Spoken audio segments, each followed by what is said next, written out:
and it looked like Caitlin Clark has suffered yet another hard foul, and the referees failed to make a call. Caitlin Clark just got leveled on national TV in a hit that looked more at home in a WWE cage match than on a professional basketball court.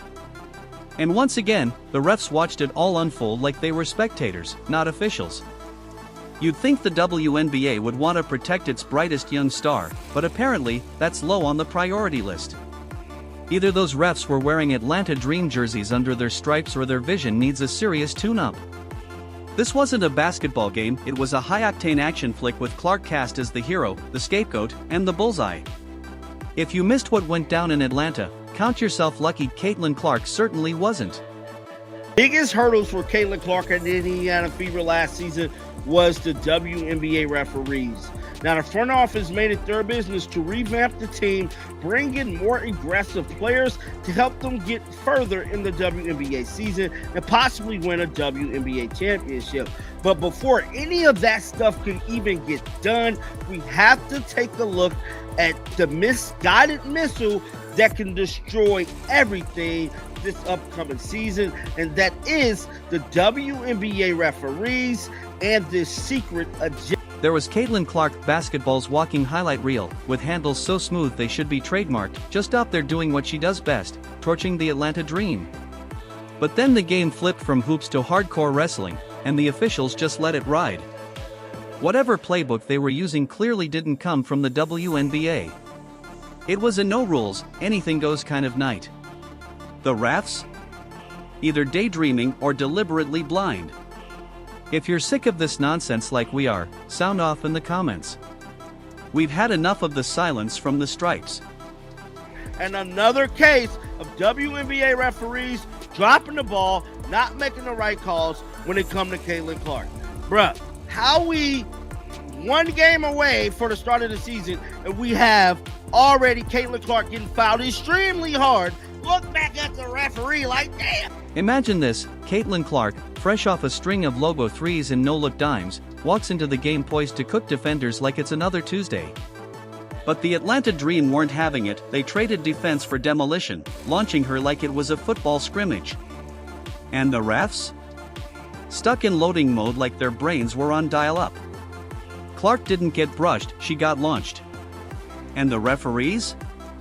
Might as well have been holograms. You really have to ask, are these officials even watching the same game as the rest of us? Got it. And that's exactly how I'm feeling right now, bro. Like, at this point, watch this play, guys.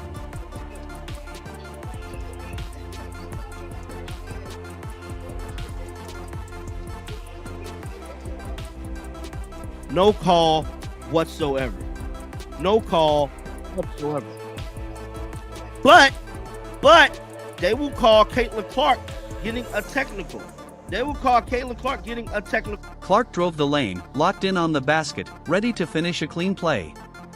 Instead, she got swallowed by a flying mess of arms and elbows like she stumbled into a kung fu scene mid-layup. And the refs? Crickets. It's like their whistles were on vacation. Maybe they're running a new league experiment. If the player doesn't disintegrate on contact, just let it play. This wasn't basketball, it was a no-foul zone with Clark as the crash test subject. The jealousy of Clark is because the insane amount of publicity she gets. How much is the jealousy is because she gets so much money from endorsements? How much of it is because she's white? How much of it is because she's straight? I have no idea. And I have no idea what percentage of the women are jealous and to what degree. I can't get in their minds. I have no idea. I don't know if the black players are more jealous than the white players. They're all jealous. Well, I don't think all of them, some of them, most of them seem to be. But all I know is that the refs, if the players are going to treat her, be physical with her, the refs have to protect her, not because she's Caitlin Clark, but because the fact that it's the right. If this had been a YMCA run where fouls are optional and the scoreboard operator is busy watching TikTok, you might look the other way. But this is the WNBA. The crowd was shocked, Twitter caught fire, and yet the game limped forward like nothing happened. Like Clark tripped on an invisible wire instead of being steamrolled by a three-player collision. And let's be honest, this isn't a one-off. It's becoming a disturbing routine. Caitlin Clark, the league's go-to punching bag. But despite it all, she took the hits and still put on a masterclass. say this. The Atlanta Dream, not quite Nate Tibbetts. If you guys know anything, like Nate Tibbetts, literally like he would throw 17 different looks at Caitlin per quarter. He would throw a different look at Caitlin every single possession. However, you could drop Caitlin Clark in the middle of a dodgeball hurricane and she'd still come out splashing logo threes like she's just warming up. She kept the Fever offense running like a jazz solo, smooth, unpredictable, and sharp. Every pass sliced through the defense, every possession orchestrated with surgical precision. She's not just a baller, she's a savant. While chaos swirled around her, Clark simply tightened her ponytail and nailed another dagger from the parking lot. And here's the hard truth, numbers don't lie. When the officials ghosted, Clark went to work. Her stat line was surgical points, dimes, boards, all locked in with intent. She didn't just survive the mess, she owned it. No missed call can dull that kind of brilliance. Indiana Fever fans, we got another W in the preseason against the Atlanta Dream, 81-76. There's a lot that went on in this game. So this was a very competitive game.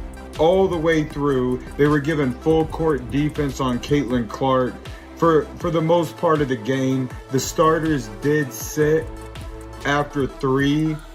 Caitlin Clark finished with 13, 7, and 6. She could have had 12 to 15 assists. Wait until you see the highlights. She did drop a couple bombs. She hit 3 3-point. Here's the question no one in power seems willing to answer. Why is Caitlin Clark, the WNBA's biggest draw, being left unprotected night after night? She's not just another rookie, she's the headline act, the spark behind surging viewership, and the walking highlight fueling the league's momentum. Yet game after game, she's absorbing hits more suited for a cage match than a basketball court. The refs look away, the league stays quiet, and fans are left to wonder if this is incompetence or something intentional. When your brightest star becomes a constant target and league leadership does nothing, it stops looking like oversight and starts looking like a deliberate message. With the increased attention this year, there's also been increased scrutiny about the quality of refereeing. Curious if there has been any conversation about whether it's referee pay, referee training, anything to ensure that is as good as it can be. Let's talk about Kathy Engelbert, the WNBA commissioner, who's remained notably silent while Caitlin Clark keeps taking hits like she's the league's personal tackling dummy. You'd think the person tasked with growing the sport would step up when the most watched, most talked about, and most marketable player is getting slammed without protection. But instead? Silence. No policy change. No public support. No action. It's hard to call this just bad officiating anymore. It's beginning to feel like there's resistance at the top, a quiet pushback against how quickly Clark is rewriting the league's story. Like they're not ready for her, so they've decided not to back her. Not every, they're humans, looking at technology, basketball is a little more complex than tennis, for instance, around technology of officiating. So we're looking at a variety of different dimensions. It's as if the league has decided Clark's rise needs to come with pain. Not just no special treatment, no fair treatment. Elbows, hacks, body checks, and the refs act like they see nothing. But Clark? She doesn't fold.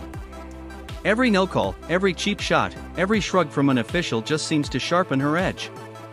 She doesn't protest, she performs. And that's the irony. In a league that prides itself on elevating stars, we're watching its brightest one forced to navigate a battlefield with no support. No protection, no accountability, just silence where leadership should be. A passionate issue. Every fan group, I love when I go into market and every fan group I meet with, they usually wait and ask it as the last question of the night, but they do ask about officiating, which I appreciate the passion for that. If the WNBA won't step in to protect Caitlin Clark, the fans will, because this isn't just about basketball anymore. This is about witnessing a once-in-a-generation talent face every obstacle except the rules of the game. And what's she doing? Thriving.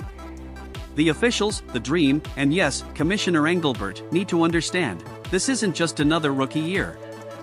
This is a spotlight, and it's exposing every corner of the league that refuses to rise with her. This would have been a regular season game. I believe Caitlin Clark very much flirts with a triple-double in this game. If this is a regular season game, because she was heading down that road. She only played 23. Back in Atlanta, Clark ran the floor like a maestro leading an orchestra. Behind the back, cross-court, no-look lasers, she handed out assists like party favors, even as defenders tried turning every possession into a wrestling match. Atlanta's defense looked more like a scramble drill than a strategy, while Clark dissected them like a surgeon. When they trapped her, she broke through like it was scripted. The moment she accelerated, the crowd didn't just watch, they braced. Because everyone knew, something special was about to happen. Caitlin Clark, in 23 minutes of play, 13 points, 6 rebounds, 7 assists. In 23 minutes, Caitlin Clark already shows all of us who are watching along, stay tuned, folks. Multiple triple-doubles are coming this. When she pulled up from deep, it was less a shot and more an act of artistic defiance, calm, calculated, and devastating. Her form was flawless, her touch featherlight, her confidence unshakable. Each shot dropped like punctuation on a sentence only she could write.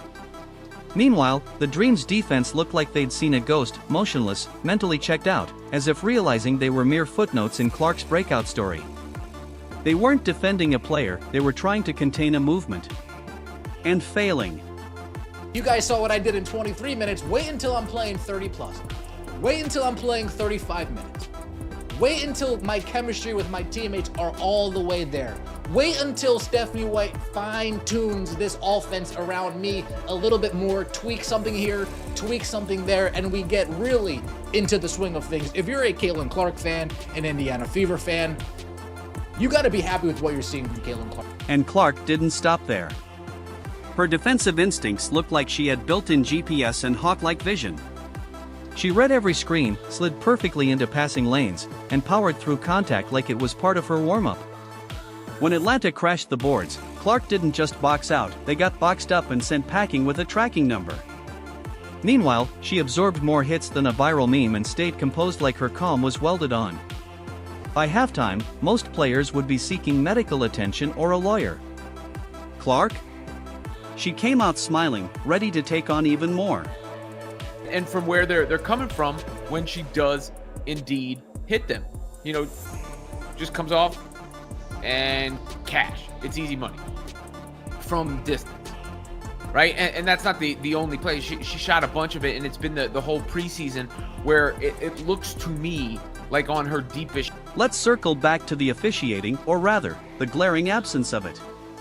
At one point, an Atlanta player literally hacked both her arms on a shot attempt. That's a textbook foul, and everyone saw it except the referees, who seemed way more interested in staring at the ceiling and planning their weekend. The whistle didn't even twitch. It was like the officials were auditioning for WWE, thinking no calls were part of the act. What message does that send? That the league's biggest star can be tossed around like a beach ball at a concert, and the league's response is a shrug? This isn't just about Clark, it's about every young girl watching, learning that to make it in this league, you better be ready to get clotheslined with zero consequences. It's a terrible look, plain and simple. It is. In the blue uniforms, you can tell Caitlin Clark looks much stronger, much thicker, much more definition, more muscular. The clothes are fitting a little tighter this year than they did last year, and I don't think she went down a size. I think she bulked up a size. Even the broadcasters couldn't hide their disbelief. They started with game analysis, slipped into sympathy, then slid into full-on existential dread. By the third quarter, they were practically begging for adult supervision on air. One announcer said wow, so many times it became his unofficial catchphrase. You could tell they were one brutal hit away from calling in federal aid. But Clark? No complaints, no dramatic stares at the refs like a soap opera villain. She just kept doing her job better than anyone else on the court, step-back threes, pinpoint passes, buzzer beaters. If it was in the playbook, she ran it. If not, she made it up on the fly. Every time Atlanta tried something new, her message was clear, cute. Watch this. You know, in addition to how easily it looks like she's shooting those threes and hitting those threes in the clip that she's doing it, you know, going to the rack, all these various things, that shows she's even stronger than she was a year ago. And you see it in the strong numbers. I mean, 13 points, 6 boards, 7 assists in 23 minutes of action. By the fourth quarter, the Dream had run out of tricks and hope. Full court pressure, half court traps, maybe even a kitchen sink, nothing worked. Clark moved like a storm no umbrella could stop. Surrounded at half court in what looked like a defensive lockdown, she dropped a no-look behind the back assist that made the entire arena gasp. This wasn't just skill, it was magic. The Dream didn't just lose, they got outclassed on every level. Here's the truth, the WNBA says it wants growth, fans, and marketability. But if your officials let Caitlin Clark get steamrolled like she's in a demolition derby, don't be shocked when highlight reels are drowned out by controversy. You have a generational star, yet you treat her like a background extra. The Indiana Fever preseason has officially come, and it has officially gone. The Indiana Fever did finish the WNBA preseason undefeated. Clark isn't asking for special treatment, she's asking for fair treatment. Call the fouls. Protect your stars. Let basketball be about basketball, not survival. Fans didn't come to watch a crime scene, they came for the show. And Clark delivers every night. So while the refs fumble their whistles and ignore the obvious, Caitlin Clark will keep dominating, dazzling, and dragging this league into a new era, with or without their help. Through elbows, hard hits, and officiating that might double as performance art, Clark stands tall, not because it's easy, but because she's that good. Congrats, refs, you've managed to be both invisible and the biggest problem on the court. That takes skill, or something like it. Meanwhile, Clark's already lacing up for the next game. This time, she won't just battle defenders, she'll outplay the entire system. Drop your thoughts on the corrupt refs in the comments. Like, subscribe, and hit notifications so you never miss out. Click the video on screen, and we'll see you next time.